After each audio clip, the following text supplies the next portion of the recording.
கர்த்தா இயேசு கிறிஸ்து இனி நாமத்தில் வாழ்த்துக்கள் பல. சிறுபிள்ளையாக உங்களுக்கு நீதிமொழியிலிருந்து நீதி கலைகளை சொல்கிறேன். நீதிமொழிகள் 23:10. பூர்வ எல்லைக்குறியை மாற்றாதே, திக்கற்ற பிள்ளைகளுடைய நிலங்களை அபகரித்து கொள்ளாதே அப்படிங்கிறாங்க. திக்கற்ற பிள்ளைகளுடைய நிலங்களை அபகரித்து கொள்ளாது. பூர்வ எல்லைக்குறின்னு சொல்லணும். ஒரு கிராமத்தில் பார்த்தீங்கன்னா, கிராமத்து எல்லை வச்சுருப்பாங்க. ஒரு இடம் வாங்கியிருக்கீங்க, அதை எல்லைக்குறி வச்சுருப்பாங்க. சிலர் என்ன பண்ணுவாங்க, கல் நட்டுட்டு போயிடுவாப்புல, இவங்க தள்ளி வச்சுருவாப்புல, வரப்பு மாற்றிடுவாப்புல, பிரித்து கொடுத்துருப்பாங்க. உங்கள் தாய் தகப்பன்னு உங்களுக்கு அண்ணன் தம்பிகளை பிரித்து கொடுத்துருப்பாங்க. ஆனால் என்ன பண்ணுவாங்க, மாற்றி மாற்றி வைக்கிறது. அப்போ அதுக்கு தகராறு வரும். பயங்கர தகராறு பண்ணிவிட்டு என்ன பண்ணுவாங்க, கோர்ட்டுக்கு போகணும். கோர்ட்டில் என்ன பண்ணணும், இருக்கிற சொத்தெல்லாம் விற்கிற அளவுக்கு ஆயிடும். ஒரு குடும்பத்தில் அப்படி அண்ணன் தம்பிக்கு 2 பேருக்கு தகராறாம். முதல்ல வயல் என்ன பண்ணாங்க, வயல் வரப்பு மட்டும் எனக்கு சொந்தம் உனக்கு சொந்தமானு சொல்லிட்டு என்ன பண்ணாங்க, தகராறு பண்ணிட்டாங்க. அப்போ என்ன பண்ணாங்க, வரப்புக்காக கோர்ட்டுக்கு போனால் என்ன பண்ணுவாங்க, அது வயலே விற்கிற நிலைமைக்கு வந்துட்டாங்க. அப்புறம் தான் சமாதானமாக போனாங்களாம்.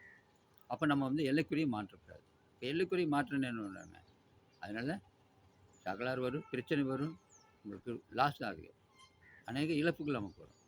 அதே மாதிரி விதைகள் திக்கற்ற பிள்ளைகள் இருக்காங்களா, அவங்க சொத்தை நீங்கள் அபகரிக்காதீங்க. அவங்களுக்கு உங்களை கார்டினை போட்டால் நீங்கள் பண்ணணும், அதிலிருந்து சொத்துலேருந்து அவங்க கரெக்டாக கொடுக்க வேண்டியதை கொடுக்க வேண்டிய இதே மாதிரி ஒருத்தர் இருந்தார், பெரிய பணக்காரர் இருந்தாராம். பணக்கார தோட்டம் வயலெல்லாம் நிறைய வச்சுருந்தாராம். கிட்டத்தட்ட 60-70 ஏக்கர் வச்சுருந்தாங்க. நல்ல நெற்பயிர் வந்தது, கரும்பு தோட்டம் எல்லாம் வச்சுருந்தாங்க. வீடெல்லாம் நிறைய பெரிய வீடெல்லாம் இருந்தான். மனைவி பிள்ளைகளாக இருந்தாப்புலையா. மனைவி பிள்ளைகளாக இருக்கிறப்ப என்ன பண்ணிட்டாங்க, ஒரு நாள் என்ன பண்ணிட்டாரு, அவர் இறந்துட்டார். அவர் இறந்தோடனே அந்த அம்மா விதவை ஆகிட்டாங்க. அவங்களுக்கு என்னென்ன, அவங்களுக்கு அதேமாதிரி எழுத படிக்கலாம் தெரியாது. குழந்தைய வச்சுட்டு என்ன பண்ணுறது, காப்பாற்ற முடியாது அப்படின்னு சொல்லிட்டு என்ன பண்ணுறாரு, அவங்க சொந்தக்காரர் நேரம் ஒருத்தர் வக்கீல் இருந்தார். அவர் என்ன பண்ணுறாரு, சரி நான் பார்த்துக்கிறேன், நீங்கள் அங்கேயும் கிராமத்தில் இருக்கிறீங்க, நீங்கள் டவுனில் இருங்கன்னு சொல்லிட்டு பெரிய வீடு எடுத்து கொடுத்தாராம். நல்லா வசதியான வீடு எடுத்து கொடுத்து மாதம் வீட்டுக்கு வேண்டிய ஜாமானும் எல்லாம் வாங்கி கொடுத்துட்டாரு. வாங்கி கொடுத்து நல்லா பார்த்துட்டு இருந்தாராம்.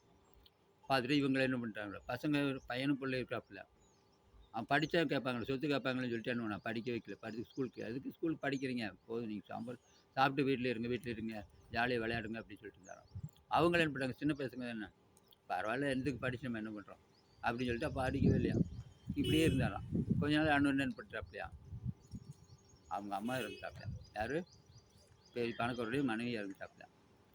அப்போ அதுக்கு முதல்ல என்ன பண்ணிட்டார், இவர்கிட்ட அந்த அம்மாட்ட நிலத்தை என்ன பண்ணிட்டார், நான் குத்தகைக்கு தான் பேசுகிறேன், குத்தகைக்கு வாங்கிக்கிறேன்னு சொல்லிட்டு எழுதி வாங்கிட்டாராம்.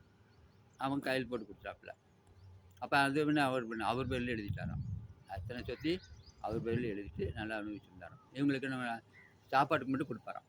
அப்புறம் அந்த அம்மா இறந்து பின்னால் என்ன விட்டார், இவங்களை அப்படி விட்டார். டைமில் ஒன்றும் கவனிக்காமல் விட்டுட்டார். நீங்கள் சம்பாதிச்சிங்க, படிச்சிருங்க, நீங்கள் வேலைக்கு போகிறீங்களா அப்படின்னு சொல்லிட்டு அப்படி விட்டுட்டாப்புல. ஆனால் அதை மட்டும் விட்டார். சொத்தை பற்றி கொடுக்கவே இல்லையா. இவங்களுக்கு தெரியாது, உங்களுக்கு சொத்து, ஏன்னா கிராமத்துக்கு போனால் தான் தெரியும் இவ்வளோ சொத்து இருக்கணும். இவங்களுக்கு சொத்தை பற்றி காட்டவே இல்லை, எங்கே இருக்க என்னமே சொல்லு, ஏமாந்துட்டாங்க. இவங்க ஏமாந்து போயிட்டாங்க. ஆனாலும் இவங்களுக்கு அதை பற்றி தெரியாது, சொத்து எவ்வளோ இருக்குது என்னமே தெரியாது. ஆனாலும் என்ன ஆண்டு பார்த்து கொண்டு இருக்கிறார். அவர் என்ன பண்ணார், அவர் பையன் ஒரு பையன் முடவனாக இருந்தாராம். முடவனாக இருந்து எழுந்து நடக்கணும் முடியாது, அந்த மாதிரி நிலைமையில் வச்சுருந்தாங்க. அப்புறம் ஒரு பிள்ளை கல்யாணம் பண்ணி கொடுத்தாங்களாம். அது என்ன இருந்துச்சு, 3 மாதத்துல அவங்க ஹஸ்பண்ட் இறங்கி சும்மா விதவியாக வீட்டில் இருந்தாங்க. இந்த மாதிரி அநேக இழப்புகள் வந்தது. இணைப்பில் சொத்து இருந்தது, எவ்வளோதான் சொத்து இருந்தாலும் முடியுமா, கடைசியில் தேவனுடைய கோபாக்கணிக்கு தண்டனைக்கு தப்பிக்க முடியாது.